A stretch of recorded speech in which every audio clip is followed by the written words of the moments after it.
MCX daily research पर आपका स्वागत है फ्रेंड्स। ये देखिएगा आपके सामने चार्ट है बैंक निफ्टी का। बैंक निफ्टी के चार्ट के अंदर हमने कल साफ साफ आपको बोला था कि क्या होगा अगर जो ये रेड लाइन है, जो आपको ये रेड लाइन दे रखी है 47,720 के प्राइस के ऊपर, अगर इसको प्राइस क्रॉस करेगा तो हम एक तेजी देखेंगे 48,000 से भी ऊपर की।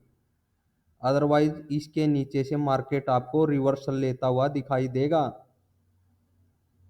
कल ओपनिंग का टाइम है फिर से मार्केट के पास फ्रेंड्स। ओपनिंग के साथ ही पहले सेशन के अंदर ही 10 बजे तक अगर इस प्राइस को ब्रेक करता है तो ठीक है, नहीं तो मार्केट आपको 47,000 की तरफ, पहला टारगेट 47,200 का रखिए, उसके नीचे 47,050 की तरफ गिरता हुआ दिखाई देगा। कल जो एक्सपायरी है बैंक निफ्टी की, अच्छे से वॉच कीजिएगा फिर से और लेवल को ध्यान रखिएगा। अगर बाई साइड में एक्टिव हुआ तो हमें तेजी में बना रहना है। फिर देखिएगा फ्रेंड्स, यहाँ पर अगर बाई साइड में एक्टिव होने के बाद गिरावट में भी हमें खरीदारी के बारे में ही सोच करके चलना है। और अगर ये ब्रेक नहीं होता है तो हम कंटिन्यूस सेल साइड में बने रहेंगे कल की एक्सपायरी में। फिर निफ्टी के अंदर ट्रेंड लाइन का ब्रेकआउट लगभग हो चुका है।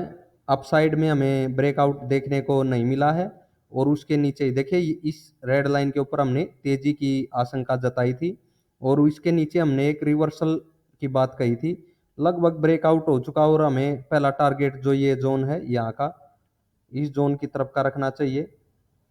लगभग 21,150 की तरफ का, 21,150 की तरफ का पहला टारगेट और उसके नीचे 21,000 की तरफ का सेकंड टारगेट हमें फिन निफ्टी का रखना चाहिए। तो जो ये सपोर्ट जोन है अगर इसके नीचे निकलेगा, इसके नीचे बड़ी गिरावट देखने को मिलेगी फिन निफ्टी में। यहाँ पर एक बार रिवर्सल देखने को मिल सकता है। सेंसेक्स में भी आपको लेवल दे रखा था, पहले लेवल के ऊपर ही जो कि 74,250 की तरफ का था, इसके तरफ ऊपर ही प्राइस सस्टेन नहीं होता है जिसमें हमें तेजी देखनी थी, उसके नीचे ही प्राइस रहता है यहाँ पर देखिएगा। और एक डाउन ट्रेंड ही देखने को मिला है।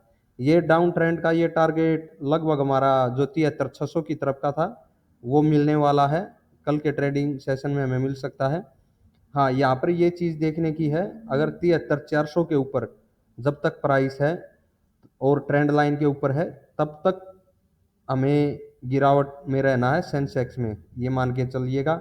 यहाँ पर एक रिवर्सल देखने को मिल सकता है। तो फ्रेंड, जो भी न्यू व्यूवर हैं चैनल के ऊपर, अगर लेवल वगैरह अच्छे से समझ में आते हैं तो चैनल को लाइक और सब्सक्राइब कीजिएगा। के अंदर भी हमने साफ साफ बताया है कि जो ये आई का लेवल है इसके ऊपर अगर प्राइस सस्टेन होगा फ्रेंड तभी हमें बड़ी तेजी मिलेगी, जिसका पहला टारगेट 22,630 की तरफ का और सेकंड अगर उसके ऊपर जो ये हमने प्राइस दे रखा है यहाँ पर अच्छे से वॉच कीजिएगा, अगर इसके भी ऊपर निकला तो 22,800 की तरफ का।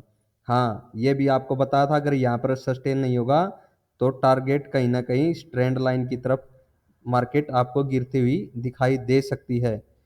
इसको भी अगर ब्रेक करके निकलती है तो हमें 2200 के भी नीचे प्राइस देखने को मिल सकता है निफ्टी के अंदर, जो कि 22,000 की तरफ भी गिरता हुआ आपको दिखाई दे सकता है निफ्टी का प्राइस। इस चीज को आपको ध्यान में रख के चलना है। 22,530 के जो ये एरिया है अगर इसके ऊपर प्राइस निकलता है तो हमें कंटिन्यूस तेजी में बना रहना है इस प्रकार से, ठीक है फ्रेंड्स। ट्रेंड लाइन के ऊपर ही मार्केट चलेगी।